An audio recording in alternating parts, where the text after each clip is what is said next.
하나님께서는 하나님의 사자를 통해서 이 미디안 사람들을 두려워하여 포도주 틀에서 타작하고 있던 기드온을 찾아가십니다. 그리고 그를 큰 용사다라고 부르십니다. 그러나 이 기드온의 상황과 그 마음은 전혀 이 큰 용사와 어울리지 않는 모습이었습니다. 그런 기드온의 모습을 보면서 이 세상 속에서 그리스도인으로 살아가는 우리의 모습을 또한 보게 되어집니다. 때론 하나님의 백성으로서 이 성도라는 정체성과는 너무 먼 우리 자신을 보게 되어지는 것입니다. 그럼에도 하나님은 우리를 여전히 자녀라고 부르시고 거룩한 백성이라고 부르시고 또 교회라고 불러 주십니다. 하나님께서 우리를 그렇게 부르시는 것은 하나님의 계획 가운데 우리를 그렇게 세우시고 또한 그렇게 살아가도록 하실 것이기 때문입니다. 오늘 하나님께서 우리에게 부여하신 이 정체성과 또한 이 세상의 삶 속에서 갈등하고 분투하는 우리 주의 성도들에게 하나님의 위로와 또 회복의 말씀이 되어지기를 소망하면서 오늘 말씀을 함께 살펴보기를 원합니다. 이 자신을 찾아오신 분이 하나님이라는 그 사실을 깨닫게 된 기드온은 이 여호와 샬롬의 제단을 쌓고 하나님을 예배했습니다. 이것은 하나님이 샬롬이시고 또한 기드온 자신이 그 하나님의 평안을 누리게 되었다라는 것을 이 예배를 통해서 하나님 앞에 고백하는 행위였습니다. 자, 그런데 문제는 그렇게 은혜를 누리는 예배를 드렸음에도 불구하고 그렇게 은혜 가운데 우리 하나님을 만났음에도 불구하고 당장 상황이 바뀌고 문제가 해결되는 것이 아니라는 것입니다.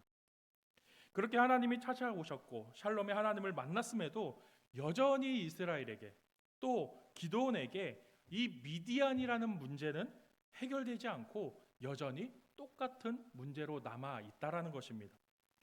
여러분, 우리는 마치 우리가 은혜를 경험하게 되어지면, 우리가 하나님을 만나게 되어지면 미디안이, 나의 문제였던 그 미디안이 저절로 무너지고 또 모든 그 문제의 근원이 단번에 사라지는 것을 기대할 때가 많습니다. 그런데 그렇게 되어지지 않을 때 우리는 또한 실망하게 되어지는 것이죠. 물론 하나님은 그렇게 단번에 우리의 모든 문제들을 해결해 주실 수 있는 분이십니다. 또한 필요하다면 우리에게 그렇게 일하시는 하나님이신 줄 믿습니다. 그러나 대부분 이 하나님의 일하심은 그렇게 되어지지 않는 것을 보게 되어집니다. 왜 그럴까요? 왜냐하면 우리는 이 미디안이라는 것을 문제로 보지만 하나님은 그 미디안이 아니라 우리 안에 문제를 먼저 보시기 때문입니다. 여러분, 하나님께서는 이 기드온이 이 샬롬의 은혜를 경험한 그날 밤에 다시 찾아오십니다. 그러니까 무려 하루 만에 2번이나 찾아오시는 것이죠. 하나님께서는 그리고 그에게 2가지 명령을 하십니다. 첫 번째는 너의 아버지가 만든 그 바알의 제단을 헐고 아세라 상을 찍어버리라는 것입니다. 그리고 2번째는 그 아버지의 수소를 제물로 삼아서 그 찍어버렸던 아세라 형상, 그 우상을 땔감으로 삼아서 하나님 앞에 예배를 드리라라는 이 2가지 명령을 이 기드온에게 하게 되어집니다. 여러분, 왜 하나님께서는 이 기드온을 사사로 삼기로 작정하시고 찾아오셨는데 이 기드온을 바로 사사로 세우셔서 이 미디안과의 전쟁에 사용하시지 않고 왜 이런 일들을 시키는 것일까요?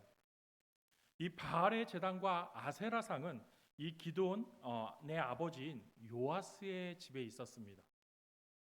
이 제단과 우상은 단순히 이 요아스라는 이 기드온이라는 한 가정만의 문제가 아니었습니다.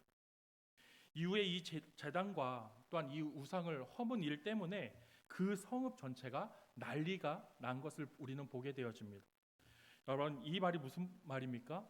이 우상, 이 요아스의 집에 있었던 그 우상을 그 지역, 그 성읍 전체가 우상 숭배하도록 하는 역할을 이 기드온의 집 안에서 주도했고, 집안에서 주도하였고, 그 기드온의 아버지 요아스는 그 우상에 마치 제사장과 같은 그 앞잡이 역할을 했다라는 것입니다.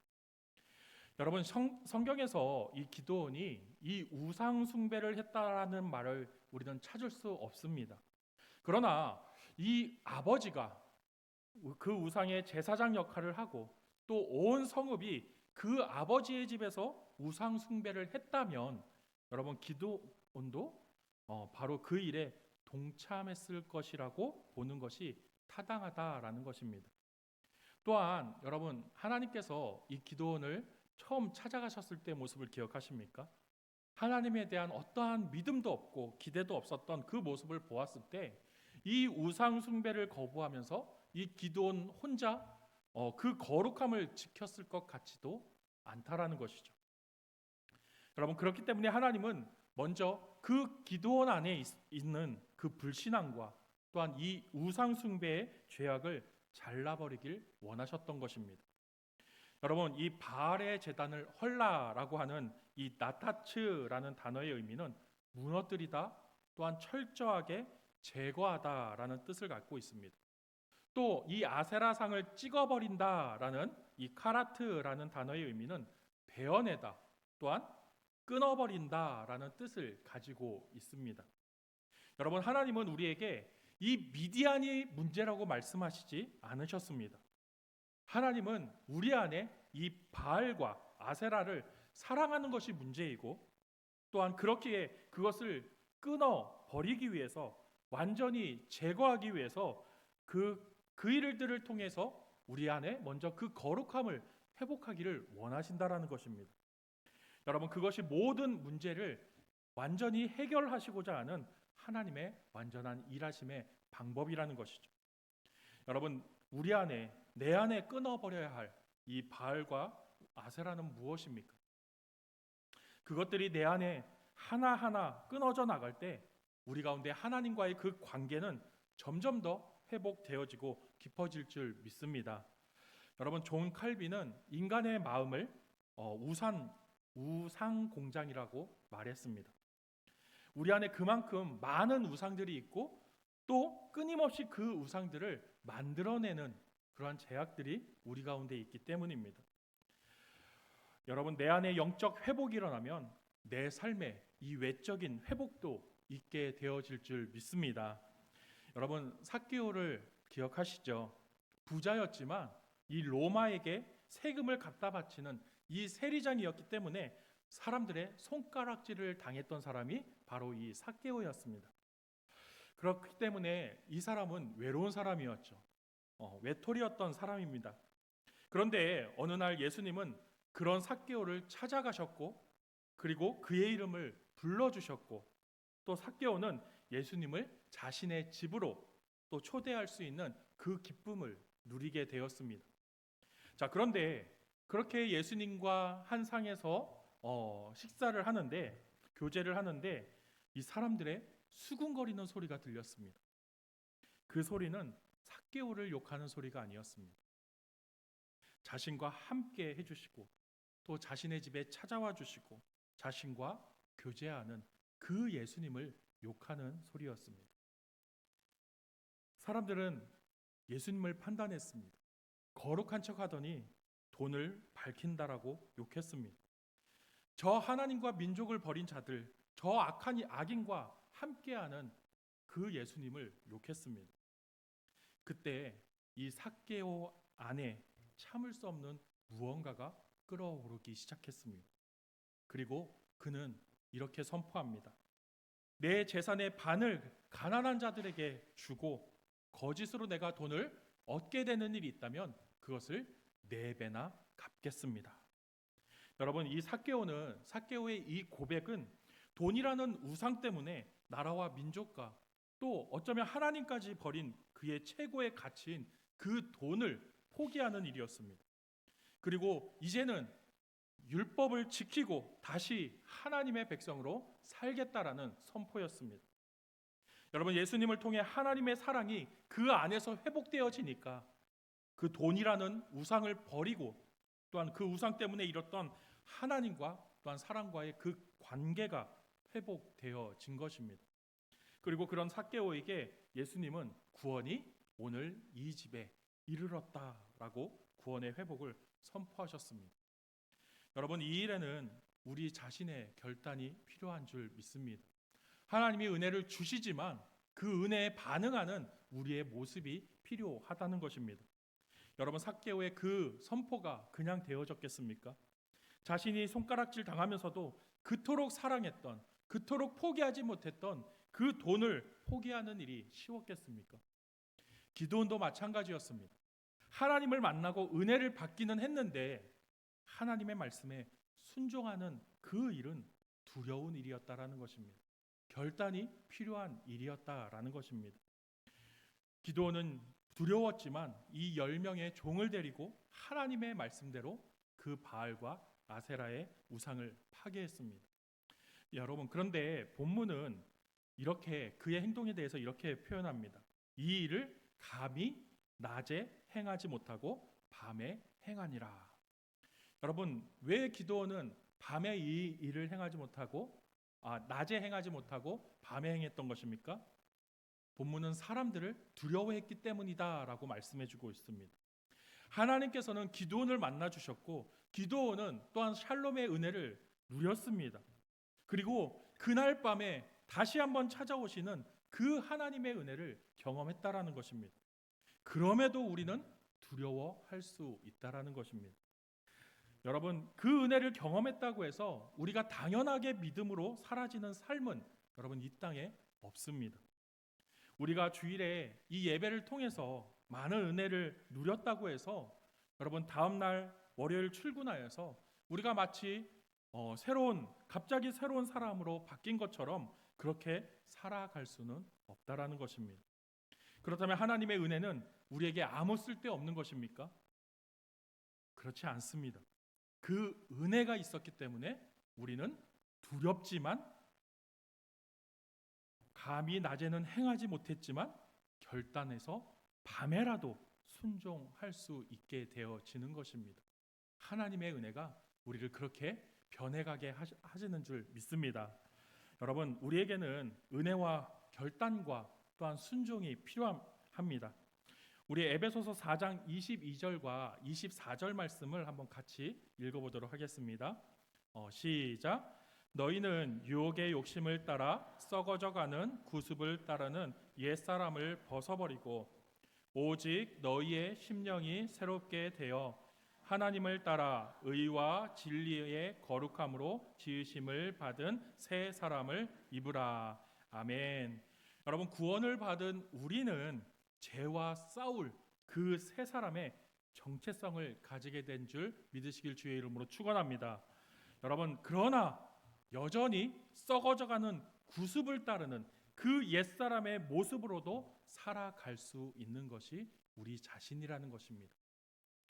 여러분, 우리 안에 이 하나님께서 우리에게 은혜로 주신 이 새 사람의 정체성이 날마다 성숙해지고 자라가게 되어지기를 주의 이름으로 축복합니다. 여러분, 믿음으로 결단하여도 이 순종에는 두려움이 있을 수 있습니다. 이 믿음의 본이 되는 다윗도 엘리야도 또한 바울도 때때로 두려워했습니다. 그러나 그 두려움이 있다라고 해서 순종할 수 없는 것은 아니라는 것입니다. 믿음은 두려움이 없는 상태가 아니라 두려움 속에서도 하나님을 신뢰하는 것입니다. 여러분, 기도원의 모습이 완벽한 신앙인의 모습이라고 말할 수는 없지만 그럼에도 순종하였다라는 것입니다. 두려웠지만 순종하였습니다. 하나님은 그런 우리의 이 부족한 모습일지라도 그렇게 세워가기 위해서 은혜를 주시고 또한 우리의 작은 이 순종의 모습도 기뻐하시는 하나님이신 줄 믿습니다. 여러분, 기드온이 가졌던 이 두려운 마음이 무엇이었습니까? 바로 이 성읍 사람들을 두려워했다라고 말씀은 우리에게 말해주고 있는데 이 성읍 사람들을 두려워했다는 것은 어떤 의미일까요? 아마 이런 두려움이 아니었을까 생각되어집니다. 이거 하나님 명령대로 내가 하긴 하는데 이거 내일 뒷감당을 어떻게 하지? 내일 사람들에게 난리가 날 텐데 이걸 어떻게 해야 되는 거지? 제가 전에 아이들이 어렸을 때, 셋째가 아직 나오기 전에 둘째까지 있었을 때 아이들이 어린이집에 가고 나서 아내가 혼자 외출을 한 적이 있었습니다. 저 외출을 그렇게 월요일에 혼자 쉬고 있는데 갑자기 짜장면이 너무 먹고 싶은 겁니다. 그래서 근데 짜장면 한 그릇은 배달이 안 되잖아요. 그래서 탕수육 세트를 네, 같이 시켰습니다. 그때까지만 해도 그렇게 비싸지 않았거든요. 11,000원이면 짜장면과 탕수육이 같이 왔습니다. 지금은 너무 물가가 많이 올랐는데 그래도 저렴한 가격에 짜장면과 탕수육을 먹을 수 있었죠. 자, 그런데 그렇게 시키고 나서 배달하시는 분이 딱 도착을 해서 문을 열었는데 그 앞에 배달하시는 분과 아내가 같이 있는 것입니다. 가슴이 철렁 내려앉았습니다. 아내가 뭘 놓고 와서 그걸 다시 좀 가지러 왔던 것 같습니다. 그때 감정은 제가 어렸을 때 오락실에 있다가 엄마한테 걸렸을 때보다 더 큰 절망과 걱정과 두려움이 있었습니다. 이걸 어떻게 수습을 하지? 저는 그날 제 평생 제일 맛없는 짜장면을 먹었습니다. 다행히 아무 일도 없었지만 기드온도 그런 마음이 아니었을까 싶습니다. 내가 지금 하나님의 뜻대로 행하는데 이거 뒷일을 어떻게 해야 되지? 이걸 내가 책임질 수 있을까? 이걸 어떻게 수습해야 되지? 여러분, 그런 마음이 아니었을까요? 그러나 여러분, 하나님의 뜻에 순종한 자의 뒷감당은 하나님이 해주실 줄 믿습니다. 여러분, 기드온이 가진 두려움을 하나님도 아십니다. 왜 모르시겠습니까? 그런데 하나님은 뒷일은 난 모른다 하시면서 하시는 분이 아니라는 것입니다. 만약에 그렇게 하나님이 반응하신다면 누가 하나님을 믿고 순종할 수 있겠습니까?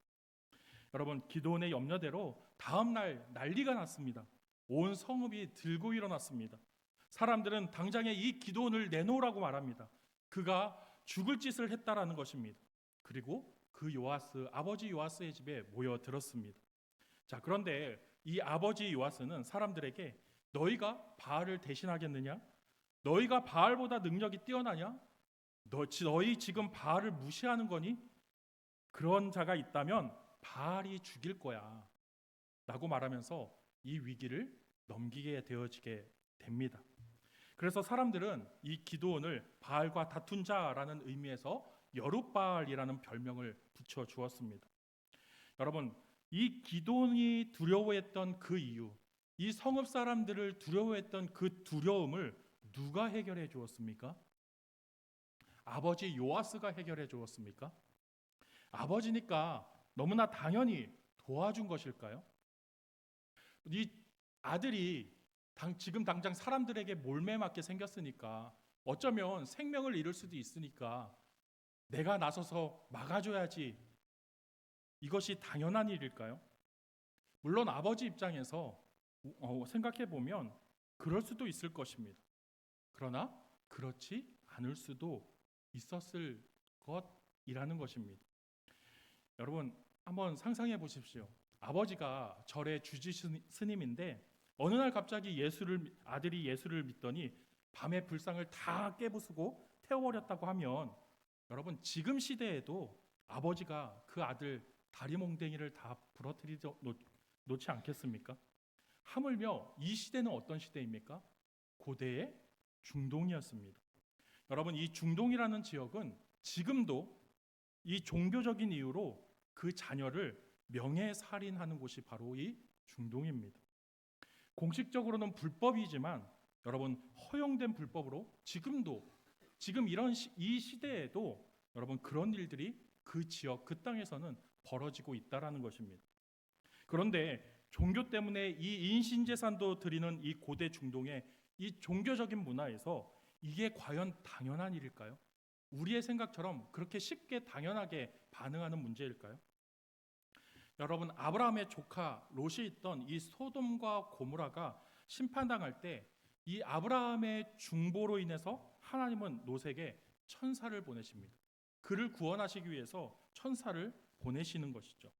그때 이 소돔과 고모라 사람들이 어떻게 합니까? 이 천사를 내어 놓으라고 합니다. 그리고 롯의 집에 쳐들어갑니다.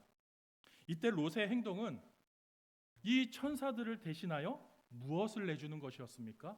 자신들의 딸을 내어주겠다라고 말하는 것이 롯의 모습이었습니다.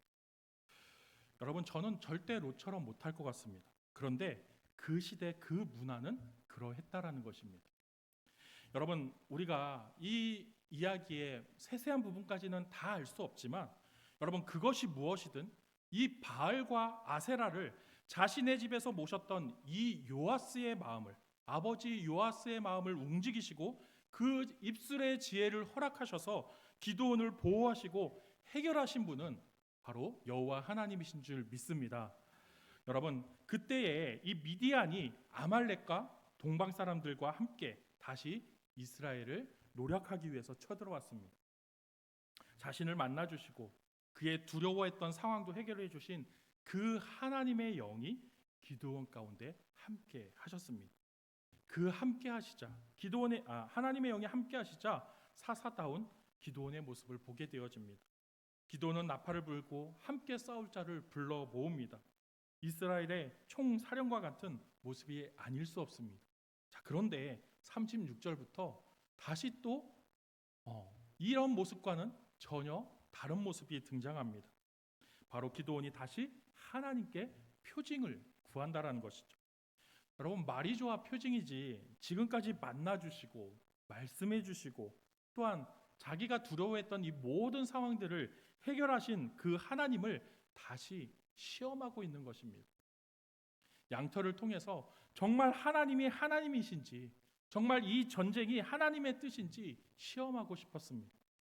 그러나 하나님께서는 그런 기드온을 책망하지 않으셨다라는 것입니다. 하나님은 그가 요구하시는 대로 첫날에는 양털만 적게 하시고 이튿날에는 양털은 마르고 땅이 적시도록 해 주셨습니다. 여러분, 기드온은 응답 받았음에도 또 묻는 기드온의 모습이었습니다. 그러나 하나님은 화내지 않으셨고 인내하시며 기드온에게 확신을 주셨습니다. 여러분, 하나님은 우리의 연약함을 아십니다. 주시고 또 주셔도 우리의 믿음이 흔들리는 것을 하나님은 아십니다. 우리는 기도해도 불안하고 말씀을 들어도 걱정합니다. 응답을 받았음에도 의심하는 것이 우리의 모습입니다. 그런데도 하나님께서는 그런 우리를 용납하시고 품으시는 것은 우리의 연약함을 아시기 때문입니다. 우리 시편 103편 13절 14절 말씀을 한번 같이 읽어봤으면 좋겠습니다. 시작. 아버지가 자식을 긍휼히 여김같이 여호와께서는 자기를 경외하는 자를 긍휼히 여기시나니 이는 그가 14절입니다. 시작. 제가 읽어드리겠습니다. 이는 그가 우리의 체질을 아시며 우리가 단지 먼지뿐임을 기억하심이로다. 아멘. 여러분, 하나님은 우리의 아버지 되십니다. 나를 창조하시고 구원하신 하나님 되십니다. 여러분, 그 하나님께서 그 누구보다 나를 잘 알고 계십니다. 우리의 연약함을 아시고 먼지와 같은 존재임을 알고 계십니다. 그렇게 우리를 긍휼히 여기시고 우리에 대해서 오래 참으시는 하나님이십니다. 여러분, 그 참으심의 증거, 그 사랑의 증거, 그 긍휼의 증거가 무엇입니까? 바로 예수 그리스도이시라는 것입니다. 우리에게는 아무 소망이 없기 때문에 이 독생자를 우리에게 보내주셔서 우리의 구원을 이루어 주신 것입니다. 하나님을 보여줘도 들려줘도 여전히 의심하고 두려워하고 확인하는 우리에게 우리가 부정할 수 없는 증거로 우리에게 찾아오신 것입니다. 우리 로마서 5장 8절을 우리 믿음으로 함께 고백했으면 좋겠습니다. 5장 8절 말씀입니다. 시작. 우리가 아직 죄인되었을 때에 그리스도께서 우리를 위하여 죽으심으로 하나님께서 우리에 대한 자기의 사랑을 확증하셨느니라. 아멘. 여러분, 두려우십니까? 염려되십니까? 확신하지 못하시겠습니까? 하나님께 묻고 구하고 또 확인받아야 합니다. 하나님께서 십자가로 그럴 때 언제나 우리에게 자신의 사랑을 대답하시고 확신 가운데 나오게 하실 줄 믿습니다. 여러분, 하나님께서 우리를 통해서 하나님의 일을 이루어 가시며 또한 우리를 인도하시고 이끄시는 것은 내가 그럴 만한 자격을 갖추었기 때문이 아닙니다. 나를 사랑하시는 그 하나님의 사랑이 그것을 이루어가는 이유가 되어지는 것입니다. 여러분, 우리 자신은 하나님께 쓰임받기 너무나 부족한 자들이지만 하나님께서는 하나님의 선택하신 자를 절대 포기하지 아니하시고 우리의 삶을 세워가시는 분이신 줄 믿습니다. 그 가운데 우리 안에 우상들을 버리길 원하십니다. 두렵지만 순종으로 나오길 원하십니다. 그럴 때 하나님이 우리를 책임지시겠다 말씀하십니다.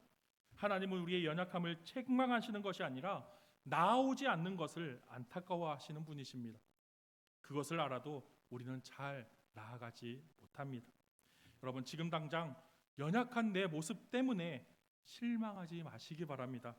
기드온처럼 하나님께서 우리를 이끌어 가실 줄 믿습니다. 감히 낮에 행하지 못하는 두려움 많은 우리 자신이지만 하나님이 우리를 붙드시고 큰 용사로 세워가실 줄 믿으시고 이 시간도 하나님의 은혜를 구하시며 나아가는 우리 주의 성도들 다 되어주시기를 주의 이름으로 축원합니다.